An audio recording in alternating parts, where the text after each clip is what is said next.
I am Ferdinand Marcos, and I am the President of the Republic of the Philippines.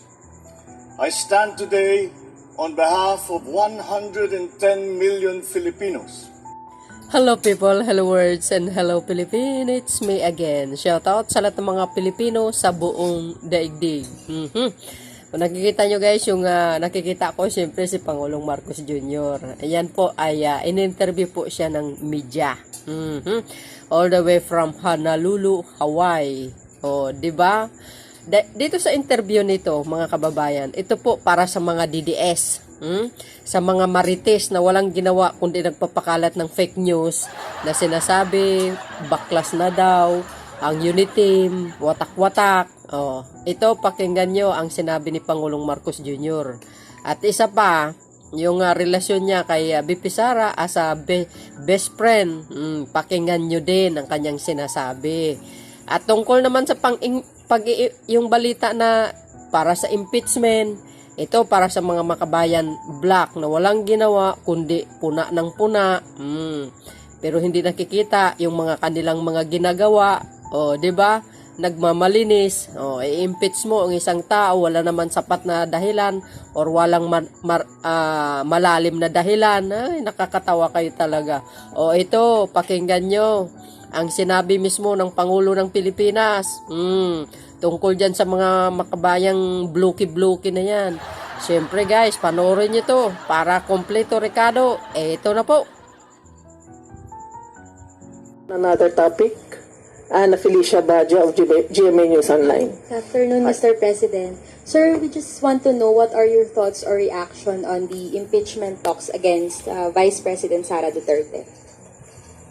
Well, lahat naman kami merong ganyan eh.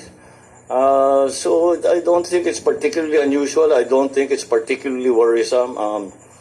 There will always be an element that will want to change the results of an election. So of course, binabantayan namin ng mabuti because we don't want her to be impeached. We don't want her to. She does not deserve to be impeached. So we will make sure that this is something that we will pay very close attention to. The declarations of impeachment, parang lahat naman ng presidente ini-impeach. Ngayon, vice president pa. So I guess it's just a continuing evolution of that thinking. Na basta ayaw namin dyan, tanggalin natin, impeach natin. Wala naman siguro at wala naman sigurong dahilan kung hindi lang ayaw sa amin.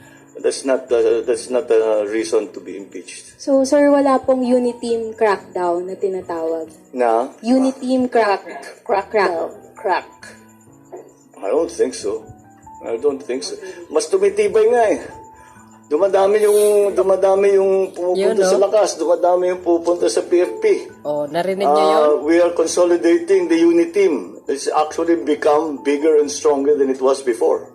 So, yun naman pala eh.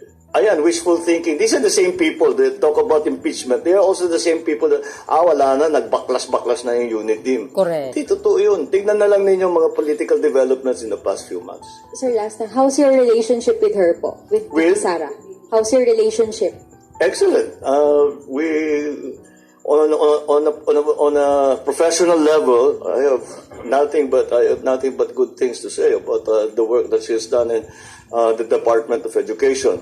On a very personal level, we get along very well because you cannot campaign for how many months was that? We were campaigning together without getting to know each other very well, and it turns out that we are very different in many ways, and we're very similar in many ways. But that makes for a good friendship. Thank you, sir. Thank you, sir. Alright. Thank you, Malacanang Press. Oh, narinig nyo yon? Narinig nyo? Katabi yan si speaker, ha?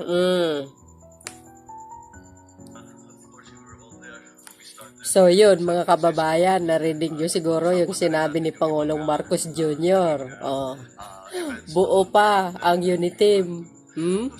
At sabi niya, ayaw niya ma-impeach si Sara. There's no reason para ma-impeach. Sa anong dahilan? Tama nga naman si Pangulong Marcos Jr. Eh, paano kasi? Puro kayo daldal ng daldal sa social media. Kayong nagpapagulo eh, ha? Oh, at saka isa pa, abang nagsasalita ang Pangulo, katabi po si Speaker of the House. So, ibig sabihin, si Speaker hindi nang aaway. Sino mga nang aaway? Kayo talaga, oo. Focus na lang kayo dyan sa bahay nyo. Puro kayo daldal ng daldal eh. Magtanim na lang kayo ng talbos ng kamote. Pagsabihin nyo na lang si Tatay Digong. Tama na yung kadaldal sa social media. Oh, so malinaw yan, ha? Bibi Sara at saka Pangulong Marcos Jr. still BFF yan. Very strong ang kanilang samahan. So, pakinggan nyo guys. At ito yung very short video ni BP Sara. Di ba?